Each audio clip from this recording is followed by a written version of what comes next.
everybody, welcome to Jewelchic Daily Happiness 136. I'm standing back so I can show you my fun jumper with the banana and the smiley face on it. Isn't it cute? I've had it for years. I was just getting something out of my cupboard and I thought, oh, I really like that one.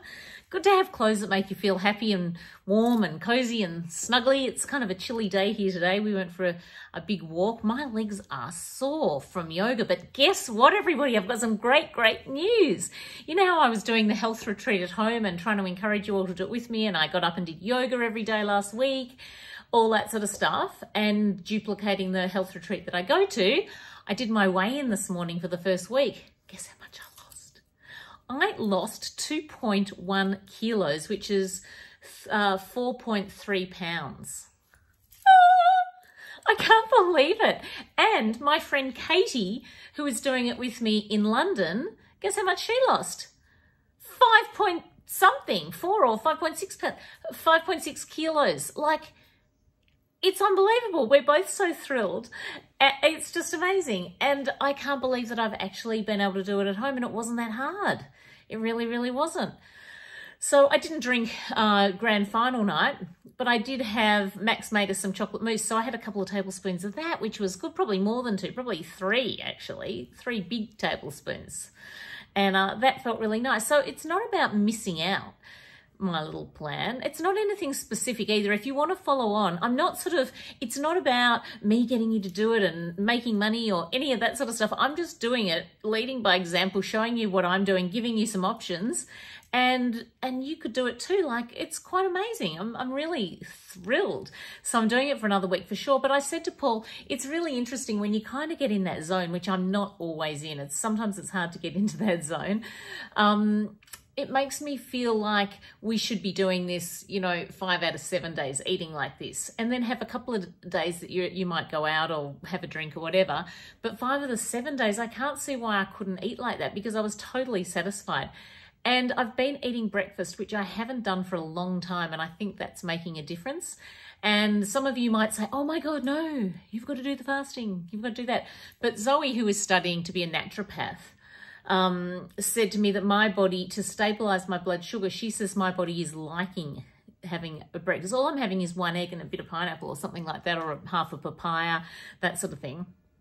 But we're all different, everybody. So, while fasting might work for some people, having a little bit of breakfast might work for others, having more meals during the day might work for others. It's all individual, just like medicine is, just like everything is leading to, which is exactly what the Olivia Newton-John Foundation, who I'm giving my homewares to, that's what she wants to do. She wants to show the possibilities of what's out there for people, who are going through cancer, who are living with cancer, all the different possibilities. And it's so amazing. We're all individual, and we should all be treated as individuals, not just like a whole, blanket or, bit of Panadol sort of thing, or, we are all completely different. So what works for one doesn't always work for another, but it's good to try all different things. What else was I going to tell you? I had something else I wanted to say. Oh, what was it? I've been going through all my photos. This time, how many years ago was it? 6 years ago. Well, actually, this was a happy and a really sad day for me. On this day, 6 years ago, I lost my really dear friend, Robin, who was one of my friends when I was an exchange student. And he ended up moving to New York, and I went and saw him when I was in New York every time. And he and I had the best fun. He'd go to all the musicals with me and all that sort of stuff. So when he passed away, it was really sad. And every time I go past Saks Fifth Avenue, which is where he worked, I always think of him and how much he loved and thrived in New York. So today was the day he passed away, when I was in Miami, and I'd just been to the Oprah show and had a fabulous day and got to go backstage. Oprah called me up on the stage with her.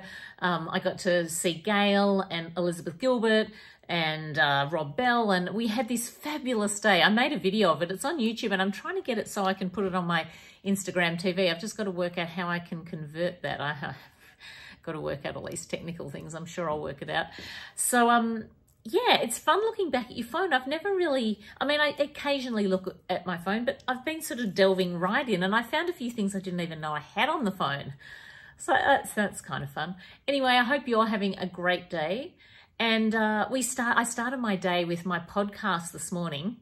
I'm doing a podcast. I think I've mentioned this before, but today we had David the Medium on, And he is amazing. And the boys were skeptics who I do the podcast with. And I'm not going to say any more because I really want you to hear it, but it blew us away. Oh my God, it was so good. So the whole day just started so well. And I feel like I've got lots of other projects happening at the moment, and I'm feeling like, I said to Paul today, I feel like everything's kind of swirling around like this, like everything's up in the air and solidifying into this amazing thing. Like so many great things are happening, even though we are in lockdown and continuing to be in lockdown. I feel like there's something really big and fun and great happening. I don't know, we'll see. But I just wanted to share that with you. I don't know if you ever get that feeling, but I don't know, like I think the podcast is going to be really good because the guys I'm doing it with, we're all different, but every Sunday morning we get together, well, you know, via Zoom, and we all talk and we have these meaningful discussions about different topics, and they're really talented guys, and I really love the way that they, you know, command the podcast to sort of all get back on track. Like if we start waffling on, they'll sort of, I don't know, it all just really works. I can't wait to share it with you, and I want to share the name, I want to share everything with you all, but I don't know what I'm allowed to tell just yet. So it'll be another thing I can do a happiness video on anyway. That's all. Just wanted to say hello. Hope you're having a good day. Hang in there, Melbourne. Honestly, I think it's the most ridiculous thing that we're still in lockdown and that we were supposed to get out today, and because of 7 cases out of 6.4 million people, we're still locked up. Unbelievable. Anyway, I can't see the rationale for that. I think a lot of you out there can't. Some of you can, because, you know, it's really interesting. Like on my Facebook page, I really don't look at how many followers I've got and how many I haven't, but when it gets close to a certain number, you know when it goes up and down. And I notice at my Facebook page, whenever I talk about this, it goes down a little bit because some people just get flipped out at me having an opinion about the fact that I think it's crazy that we've been in lockdown like this. Don't get me wrong, I've said it before, and I will just clarify.